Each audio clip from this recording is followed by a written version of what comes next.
Topic क्या है हमारा? Unit 2, social human behaviour and communities. ठीक है, ये जो टॉपिक है ये आप लोगों को थोड़ा सा क्रिटिकल लगेगा बुक से, क्योंकि वो बुक में क्या होता है ना, बुकिश नॉलेज ज्यादा होता है और चीजों को उसी तरीके से एलाबोरेट किया जाता है। बुक में बहुत ज्यादा डिटेल में, मतलब एलाबोरेट नहीं कर सकते ना, डिटेल में दिया जा सकता है, तो हो सकता है मुश्किल लगे, लेकिन एकदम टॉपिक इतना मुश्किल नहीं है, तो डरने का कोई बात नहीं है। यूनिट आसान है, ठीक है, तो हम लोग उसी हिसाब से पढ़ेंगे। तो देखिए ये जो यूनिट है इसमें है क्या। सबसे पहला unit 2, society, human behaviour and communities. ठीक है, ये तीन चीज के ऊपर हमारा यूनिट में है, society, human behaviour and communities. ठीक है, society, human behaviour and community में हमें पढ़ना क्या है? पहले हमें पढ़ना है सोसाइटी। ठीक है, और सोसाइटी के अंदर बहुत सारे चीजें हैं, जैसे ग्रुप है, जैसे कम्युनिटी है, जैसे स्ट्रेटिफिकेशन है, स्ट्रक्चर है, ये सारे चीजें। कम्युनिटी के अंदर टाइप ऑफ कम्युनिटी है, और ह्यूमन बिहेवियर को इस तरीके से यहां पर प्रेजेंट किया गया है कि सोसाइटी, कम्युनिटी और इंसान। ठीक है, क्या मैंने बताया? सोसाइटी, कम्युनिटी और उसके बीच में क्या है? पर्सन, है ना, या इंसान। इसका रिलेशन क्या है? इसीलिए यहां पर ह्यूमन बिहेवियर को एक्सप्लेन किया गया है या रखा गया है। ठीक है, तो जब हम लोग सोसाइटी और कम्युनिटी को अच्छे तरीके से समझ लेंगे और इंसान का स्टेक समझ लेंगे कि एक ह्यूमन का स्टेक क्या है सोसाइटी में और कम्युनिटी में। स्टेक मतलब मैं क्या बोलना चाहता हूं, एक इंसान कहां प्लेस हो रहा है। अगर हम सोसाइटी को एक्सप्लेन करते हैं तो वहां इंसान का काम क्या है, वहां इंसान का स्टेटस क्या है, वहां इंसान का एक्टिविटी क्या है। इक्वली जब कम्युनिटी को हम बात कर रहे हैं तब एक इंसान का प्लेस क्या है। तो आपको ये ह्यूमन बिहेवियर समझने में बिल्कुल मुश्किल नहीं लगेगा। ठीक है, आसान है। अभी हम लोग एक एक करके टॉपिक को क्लियर करते हैं, और क्लियर करते करते हम लोग पूछ भी लेंगे कि आप लोगों को समझ में आ रहा है कि नहीं आ रहा है, आप लोग बताते जाइएगा। ठीक है, तो देखिए सबसे पहले हमें जो समझना है वो है सोसाइटी, कि सोसाइटी क्या है। अब जब सोसाइटी के बारे में हम लोग पढ़ते हैं, समझते हैं, चीजों को जानने के प्रयास करते हैं, तो सोसाइटी क्या होता है ना, सोसाइटी एक बहुत ब्रॉड टर्म है। क्या है? ब्रॉड टर्म, बहुत बड़ा टर्म है। सोसाइटी का कोई अंत नहीं है अगर हम बात करेंगे सोसाइटी, है ना। और हम लोग जब जेनरिक, जैसे हम सब लोग तो सोशल वर्क पढ़ाई भी नहीं कर रहा है ना। आप लोग MSW करके आए हैं, मास्टर ऑफ सोशल वर्क, तो आप सोशल वर्क के मास्टर लोग हैं। तो आप लोगों को सोसाइटी का मतलब भली भांति पता है, या नहीं भी होगा तो हम बता देंगे अभी के अभी। लेकिन जो लोग सोसाइटी में है उन लोगों को तो सोसाइटी का मतलब नहीं भी पता होगा, है ना। तो लोग क्या करते हैं, सोसाइटी को जेनरिक वर्ड में, जेनरिक तरीके से समझने के प्रयास करते हैं। और इसी चक्कर में क्या होता है कि हम जो सीख के आ रहे हैं, जो हम करके आ रहे हैं, छोटे टाइम से हम लोग करके आ रहे हैं ना, जब से बच्चा थे तब से सोसाइटी का मतलब हमने जो सोचा, और जब हम लोग पढ़ाई करते हैं और समझते हैं कि अरे ये तो सोसाइटी का मतलब नहीं है, तो कंफ्यूजन क्रिएट हो जाता है, कंफ्लिक्ट क्रिएट हो जाता है। तो हमें वही चीज आज दूर करना है, समझना है सोसाइटी क्या है। तो देखिए सोसाइटी क्या है, पहले मैंने बताया आपको, सोसाइटी एक ब्रॉड टर्म है। ठीक है, ब्रॉड टर्म है। और ये सोसाइटी को नॉर्मली हम लोग किस तरीके से देखते हैं, कोई ना कोई एक पैरामीटर के साथ जोड़ देते हैं। जैसे यहां पर लिखा हुआ है ब्राह्मीण सोसाइटी। ठीक है, जैसे वर्ण के साथ हमने जोड़ दिया, ब्राह्मण समाज के जो लोग हैं उनको हम ब्राह्मीण सोसाइटी बोलते हैं। मतलब वर्ण के साथ जोड़ दिया। इक्वली बिजनेस सोसाइटी, जो प्रोफेशन है उसके साथ जोड़ दिया। तो क्या ये प्रोफेशन भी, वर्ण भी, सब कुछ के साथ जुड़ सकता है? इसमें कुछ ना कुछ तो प्रॉब्लम लग रहा है ना, लोचा लग रहा है हम लोगों को कि अरे भाई सब कुछ के साथ तो कैसे नहीं जोड़ेगा। तो या तो ब्राह्मीण सोसाइटी स्पेसिफिक है, या तो बिजनेस सोसाइटी स्पेसिफिक है, या तो सोसाइटी का मीनिंग ही कुछ और है ना। तो देखिए समझते हैं क्या है। तो देखिए सोशियोलॉजिकल टर्म में, क्योंकि सोसाइटी सोशियोलॉजी के साथ ज्यादा कनेक्टेड है, सोशल वर्क और सोशियोलॉजी एंड साइकोलॉजी ये क्या है ना, आसपास के सब्जेक्ट है। इसीलिए हमें सोशल वर्क पढ़ने के टाइम सिर्फ और सिर्फ सोशल वर्क नहीं, सोशल वर्क के साथ साथ सोशियोलॉजी, साइकोलॉजी ये भी हमें पढ़ना पड़ता है ना। तो सोशियोलॉजी के टर्म अनुଯାयी सोसाइटी क्या है, सोसाइटी स्पेसिफिक पीपल और ग्रुप है। क्या है? सोसाइटी एक स्पेसिफिक पीपल और ग्रुप है। अब हम लोग ये भी अगर बात करेंगे तो कहीं ना कहीं ये भी जेनरिक हो रहा है। क्यों? क्योंकि जब हम ग्रुप की बात करते हैं तब भी एक बंच ऑफ पीपल, जब हम कम्युनिटी की बात करते हैं तब भी एक बंच ऑफ पीपल, और जब हम मास बोलते हैं, मास, MASS, तब भी एक बंच ऑफ पीपल, है ना अल्टीमेटली। तो कहीं ना कहीं जो सोसाइटी है यहां पर भी स्टेक नहीं खा रहा है। इसके आगे हम पढ़ते हैं, instead it refer to the system of the relationship and interaction among the people. तो कहीं ना कहीं अभी मुझे लग रहा है कि हम लोग थोड़ा सा क्लोज जा रहे हैं। क्या क्लोज जा रहे हैं कि सोसाइटी जो है वो स्पेसिफिक ग्रुप ऑफ पीपल तो है ही, लेकिन साथ ही साथ एक सिस्टम है जो relationship interaction among the people को समझाने में मदद करती है। ठीक है, अब हमारे पास एक सवाल है कि ये सोसाइटी क्या ग्रुप के जैसा होता है, ये सोसाइटी क्या कम्युनिटी के जैसा होता है? जी नहीं। देखिए, हम लोग जब सोशल वर्क के भाषा में समझते हैं, सोशल वर्क के लैंग्वेज में हम समझने के प्रयास करते हैं, तो सोसाइटी जो है ये सोसाइटी बहुत बड़ा है जिसमें कम्युनिटी, ग्रुप, ये सारे चीज एक साथ समा जाती है। तो देखिए, यहां पर जो स्पेसिफिक पीपल एंड ग्रुप का बात किया गया ये भी स्टैटिक नहीं है। क्यों स्टैटिक नहीं है? क्योंकि ये स्पेसिफिक पीपल को हम इंडिकेट तो कर देंगे, लेकिन उसका रेंज कितना बड़ा है वो हमें पता नहीं है। तो यहाँ पर सोशल वर्क का अगर हम पर्सपेक्टिव से जानने के प्रयास करेंगे तो सोसाइटी मतलब होता है कि बहुत बड़ा सा एक बंच ऑफ पीपल जिसमें स्पेसिफिक लोग तो हैं लेकिन उसका कोई अंत नहीं है, वो बहुत बड़ा होता है। कितना बड़ा होता है? तब हम लोग बोलेंगे कि सोसाइटी के अंदर बहुत सारे कम्युनिटी रह सकती है, सोसाइटी के अंदर बहुत सारे ग्रुप रह सकती है। तो हमें अभी पता चल रहा है कि सोसाइटी कैसा होना चाहिए, लेकिन उसमें एक स्पेसिफिकेशन भी होना चाहिए। क्या स्पेसिफिकेशन? एक सिस्टम, रिलेशनशिप और इंटरेक्शन डेवलप होने का प्रोसेस होना चाहिए।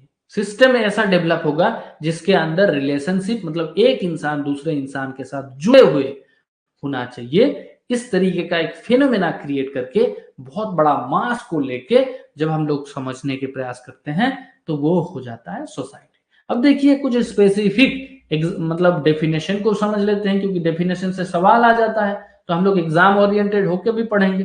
तो मैकलवर एंड पेज, ये इनका कहना क्या है कि society is a system of uses and procedures, authority and mutual aid of many groupings, divisions, control of human behavior of liberties, behavior and of liberties। क्या बोल रहे हैं मैकलवर एंड पेज? बोल रहे हैं कि सोसाइटी एक प्रोसीड्योर है, एक ऑथोरिटी है।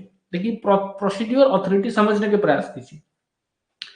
हम लोग जब आप लोगों में से बहुत सारे लोग क्या करते हैं, ऑफिस में काम भी करते हैं ना, ऑफिस में काम करते हैं। जैसे भानु अभी ऑफिस में काम कर रहे हैं, तो ऑफिस में क्या होता है? ऑफिस में होता है एक ऑथोरिटी।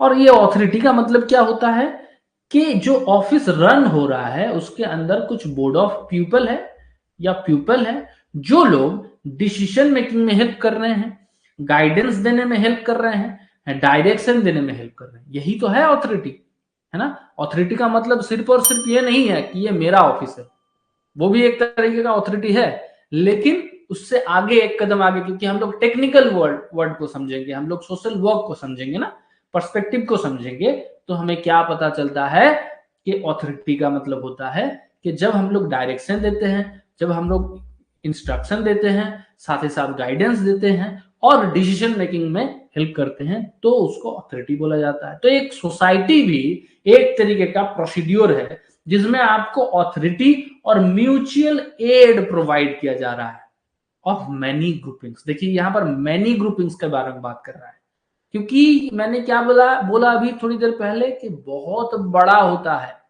ना, इसमें बहुत सारे ग्रुप, बहुत सारे कम्युनिटी भी समा सकती है।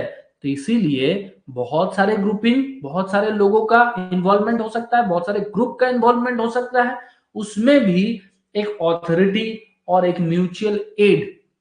म्यूचुअल एड का मतलब क्या होता है? जो चीज हमें सबके लिए चाहिए होता है, सबके लिए चाहिए होता है, उसको म्यूचुअल एड बोला जाता है। जैसे हम लोग इंडिया के रहने वाले हैं, है ना, नागरिक हैं, और ये नागरिकों को सब मतलब एक प्रोसेस के अंदर डाला गया है। जो प्रोसेस है क्या है? कॉन्स्टिट्यूशन। कॉन्स्टिट्यूशन के अंदर हमें ये डिफाइन किया गया है कि जो मैक्सिमम लोगों को चाहिए वो प्रोवाइड किया जाए। अब क्या ये कॉन्स्टिट्यूशन हर एक इंसान के रिक्वायरमेंट को फुलफिल कर सकती है? नहीं कर सकती है। कॉन्स्टिट्यूशन ज्यादातर लोगों का रिक्वायरमेंट को फुलफिल कर सकती है, ठीक है ना। बहुत सारे तो सोसाइटी में क्रिमिनल भी घूम रहे हैं, उनका चले तो उनको अगर बोलेंगे रूल बनाओ तो वो बोलेंगे नहीं ये रूल नहीं बनाओ क्योंकि हमारे लिए प्रॉब्लमेटिक हो जाएगा। कुछ लोग बिजनेसमैन हैं, वो लोग बोलेंगे टैक्सेशन को हटा दो। कुछ लोग और भी कुछ है, जो लोग टीचर हैं या कुछ और प्रोफेशन में है, सोशल वर्क रिलेटेड प्रोफेशन में है, वो लोग बोलेंगे इसमें इम्पैथी को ज्यादा डालो, लोगों को काइंड के तरफ लेके जाओ। तो क्या ये सबका नीड फुलफिल कर रहा है? नहीं, लेकिन एक म्यूचुअल एड क्रिएट करके दे रही है कि ज्यादातर लोगों को हेल्प मिले, इससे ज्यादातर लोगों को एक पेज में रखा जाए। तो इसीलिए जो हम लोग अभी बात कर रहे हैं ना, हम समझाने के क्या प्रयास कर रहे हैं, अभी आपको समझाने के ये प्रयास कर रहे हैं कि सोसाइटी को हम अगर डिफाइन करेंगे ना, तो सोसाइटी का मतलब होता है एक देश या कंट्री भी सोसाइटी हो सकता है, जिसके अंदर देखिए हमें क्या देता है, सोसाइटी के अंदर कुछ रूल रेगुलेशन होता है, जिसके माध्यम से क्या मिलता है हमें, ऑथोरिटी, म्यूचुअल एड मिलता है। और क्या होता है, इसमें बहुत सारे ग्रुप समा जाता है, एक सोसाइटी के अंदर बहुत सारे ग्रुप समा जा रहा है, और इसमें divisions of control of human behaviour and liberty, इसमें डिवीजन भी है, इसमें सेग्रीगेशन भी है, ताकि कौन किस तरीके का एक्टिविटी करे वो भी डिफाइन हो पाए और ह्यूमन बिहेवियर में कोई दिक्कतें ना आए, एक स्टैटिक ह्यूमन बिहेवियर डेवलप हो जाए, साथ ही साथ लिबर्टी भी रहे, है ना। जैसे मैंने अभी आपको एग्जांपल दिया कॉन्स्टिट्यूशन का, तो ये मैकलबर्न पेज का डेफिनेशन है और यह इंपॉर्टेंट डेफिनेशन है, ठीक है। दूसरा हम लोग पढ़ रहे हैं डेफिनेशन को, अगर नहीं समझ में आया तो मेरे को बता सकते हैं आप लोग। जिंग्सबार्ग जी का कहना है कि society is a collective society is a collection of individual initiated by certain relation or modes of the behavior which marks them off from others who do not enter into these relationship or who differ from them in behavior। क्या बोला जा रहा है society के अंदर, क्या society का कहना है, society is a collection of individual united by the certain relation or modes of the behavior which marks them off from others। यहां तक हम लोग पढ़ लेते हैं, समझ लेते हैं, फिर आधा हम लोग समझ लेंगे। तो इनका कहना है जिन्सबार्ग जी का कि सोसाइटी एक कलेक्टिव इंडिविजुअल्स का एक इनिशिएशन है। कलेक्टिव इंडिविजुअल्स का मतलब क्या होता है, बहुत सारे इंडिविजुअल जब एक साथ होके रहते हैं, इसको कलेक्टिव बोला जाता है ना। तो जैसे हम कंट्री का ही डेफिनेशन ले लेते हैं, तो कंट्री में बहुत सारे लोग, जैसे यहां पर बोला है मैनी ग्रुपिंग में भी तो इंडिविजुअल है भाई, समझने के प्रयास कीजिए। ग्रुप इंडिविजुअल से ही बनता है ना, इंडिविजुअल से ही ग्रुप बन रहा है। तो इसीलिए यहां पर भी individuals United by the certain modes, यहां पर भी देखिए कलेक्शन ऑफ इंडिविजुअल्स तो बोल ही दिया, उसके बाद क्या है, यूनाइटेड बाय सर्टेन रिलेशन और मोड्स, कुछ रिलेशन के अंदर और क्या और कुछ मोड्स के अंदर लोगों को अपना बिहेवियर बनाने का फंक्शन दे रहा है। देखिए हम लोग जो कंट्री में रहते हैं, हमारे पास एक दूसरे के साथ जुड़े रहने के लिए हमारे पास एक रिलेशन डेवलप होता है। जैसे मान के चलिए मैं किसी एक इंसान को, अनजान इंसान जिसको मैं जानता तक भी नहीं, लेकिन अगर मैं एक ही कंट्री में हूं तो क्या वो मेरे साथ कोई ना कोई लगता होगा, है ना। गेस कीजिए कि अगर मैं एक ही कंट्री का हूं तो वो इंसान भी मेरा कुछ ना कुछ लगता होगा। जैसे हम लोग क्या बोलते हैं कि हम लोग सब लोग भाई भाई, कोई भी धर्म से कोई भी जाति से आए हमारे भाई भाई। क्यों हम ये चीज कोई और कंट्री के लिए नहीं बोलते हैं नॉर्मली, है ना। हालांकि दूसरे कंट्री के लिए भी वो सोसाइटी डेवलप हो सकती है, ऐसा नहीं है कि एक ही कंट्री के लिए डेवलप हो सकती है, लेकिन वो एक डिफाइन कर लेते हैं हम लोग कि हम लोग अपने, पहले तो हमारे सारे इंडियन जितने भी हैं ये हमारे अपने हैं, हम लोग बना लेते हैं ना, ये अपने हैं। तो किसी को अगर नहीं भी जानता हूं तब भी देखिए रिलेशनशिप है। अब मैं थोड़ा सा किसी को जानता हूं तो कोई ना कोई रिलेशन फैक्टर के अंदर हम डाल देते हैं, जैसे कोई ऑफिस का वर्कर हो सकता है, या रास्ते में जिसको हम देखते हैं, या हम चलते चलते किसी को देख लिए, या सर्टेन कोई रिलेशनशिप है, जैसे मेरे टीचर हैं, मेरे स्टूडेंट हैं, मेरे ताऊ हैं, मेरा चाचा है, सबके साथ कोई ना कोई हम रिलेशन बिल्ड कर लेते हैं। इसका मतलब देखिए सोसाइटी का ये क्राफ्ट है, ये ब्यूटी है कि एक रिलेशनशिप या एक मोड ऑफ बिहेवियर डेवलप किया जा रहा है। पहले देखिए रिलेशनशिप और उसके बाद mode of behaviour. Mode of behaviour मतलब क्या, मैं जो रिलेशनशिप डेवलप कर रहा हूं उसके साथ मेरा एटीट्यूड कैसा होगा, मेरा रिप्रेजेंटेशन कैसा होगा, समझने के प्रयास कीजिए। मैं एक इंसान को जानता भी नहीं, समझाने का प्रयास कर रहा हूं मैं, आप लोग मन लगा के समझिए। मैं एक इंसान को जानता भी नहीं, मान के चलिए, तो मैंने क्या बोला कि ये भी मेरा कंट्री का, तो ये भी मेरा कंट्री का, तू मेरा भाई भाई, ओके। मैंने एक certain kind of relationship develop किया। लेकिन जब मैंने भाई भाई बोला और फिर मैं समझने के प्रयास किया, एक दूसरे को जानने के प्रयास किया, तो वो क्या हो जाएगा, भाई से फ्रेंड हो जाएगा, उसको मैं थोड़ा और ज्यादा अटेंशन देना शुरू करूंगा। तो पहला मेरा जो रिलेशन था वो ऊपर ऊपर का भाई था, लेकिन उसके बाद ही मेरा क्या हो गया, मोड चेंज हो गया, मेरा रिलेशन का मोड चेंज हो गया, और मोड चेंज होते ही मेरा बिहेवियर भी चेंज हो गया साथ ही साथ, है ना। और क्या हुआ, which marks them off from other, जिसको एक दूसरे से अलग करते हैं, who do not enter into this relationship, who differ from them in behavior। अब देखिए, जो इंसान इस रिलेशन में या मोड में एंगेज ही नहीं हो रहा है, वो हो सकता है सोसाइटी में, हमारे सोसाइटी से बाहर हो जाए। ये जेम्स बार्क जी का कहना है, ये मेरा कहना नहीं। तो एक उनका कहना है कि हम जो जहां पर रह रहे हैं वहां पर एक रिलेशनशिप, मतलब एक कलेक्शन है, बहुत सारे इंडिविजुअल का कलेक्शन है, जिसके अंदर मैंने क्या बोला, एक कलेक्शन है रिलेशनशिप का या इंडिविजुअल का, और सर्टेन कोई रिलेशन में हम लोग जुड़े हुए हैं, सर्टेन रिलेशनशिप में जुड़े हुए हैं। और जब हमारा रिलेशन ग्रो कर रहा है तो हमारा मोड चेंज हो रहा है, और जो कोई भी इंसान इस मोड या रिलेशनशिप के अंदर नहीं आ रहा है, वो हमारे रिलेशन का या हमारा सोसाइटी का हिस्सा नहीं हो रहा है, ठीक है।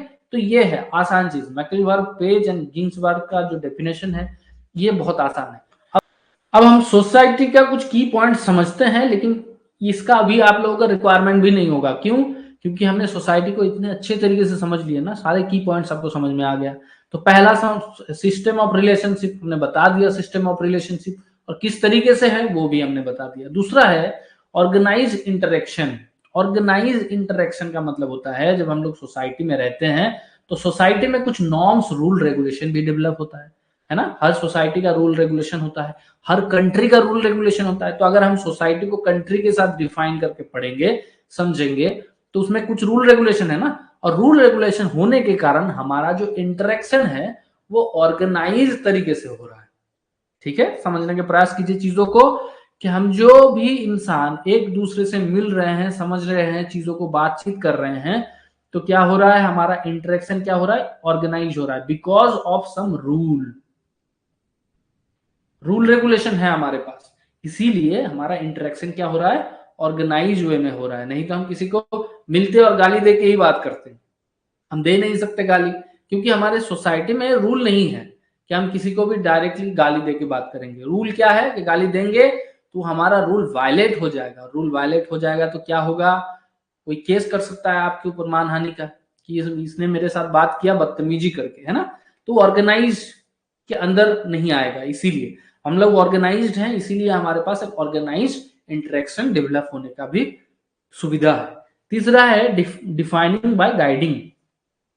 देखिए हमारे पास एक सोसाइटी में गाइडिंग्स भी है, जिसमें देखिए सॉरी डिगिंग्स, इसमें एक डेफिनेशन है, मेरे को याद आ गया, ये अच्छा है, मैंने इसलिए इसको रखा था। ये आप लोगों को मैंने यहाँ पर दिया है एग्जाम पर्सपेक्टिव में। ये की पॉइंट्स में नहीं रखना चाहिए था, मैं गलती से इसको रख दिया। ये डिगिंग नाम का एक सोशल स्कॉलर है, जिनका सोसाइटी को लेके एक पर्सपेक्टिव दिया गया था, जो आप लोगों को एक बार पढ़ के समझा देता हूं। According to sociologist Digging, society is made up of like minded individuals who share common interest and work together towards shared goal। देखिए इनका जो मतलब डेफिनेशन है, ये तो डेफिनेशन नहीं बोल सकते, इनका एक स्टेटमेंट है। तो ये स्टेटमेंट के अंदर ना थोड़ा अलग तरीके से सोसाइटी को इन्होंने डिफाइन किया है। कैसे अलग तरीके से? इनका कहना है कि सोसाइटी में जो आपके जैसे लोग हैं वही लोग मिलके आपका सोसाइटी बनाता है। समझिए क्या बोला जा रहा है कि सोसाइटी में आपके जैसे जो लोग हैं, मतलब मान के चलिए आप बड़े आर्टिस्ट टाइप के लोग हैं, ठीक है, तो आपका जो सोसाइटी होगा ना वो आर्टिस्ट टाइप ही होगा, ठीक है।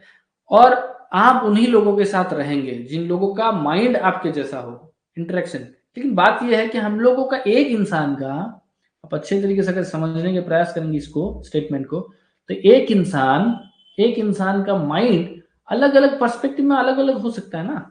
तो कितना सोसाइटी बनेगा, फिर वो सोसाइटी बनता रहेगा उनके हिसाब से। ये चीज मतलब मैं अगर आर्टिस्ट टाइप बंदा हूं, तो इसका मतलब तो ये नहीं है कि मेरा प्रोफेशन भी आर्टिस्ट होगा। हो सकता है कि मैं पढ़ाता हूं, लेकिन मेरा मेरा जो जो मेरा नजरिया है देखने को चीजों को आर्टिस्ट के जैसा है। मैं शायरी करता हूं, तो क्या मेरा प्रोफेशन भी शायरी होगा? क्या मेरा घर में जितने लोग हैं वो लोग सब लोग शायरी करेंगे? ऐसा तो पॉसिबल नहीं है ना। इसका मतलब मेरा सिचुएशन जैसा होगा, मैं दोस्तों के साथ जब बात करूंगा तो मेरा एक सोसाइटी बन जाएगा लाइक माइंडेड। मैं जिस तरीके का इंसान हूँ उस तरीके का मेरा दोस्त बन जाएंगे। मैं जब शायरी करता हूँ तो मैं शायरी रिलेटेड लोगों के साथ एक सोसाइटी बना लूंगा।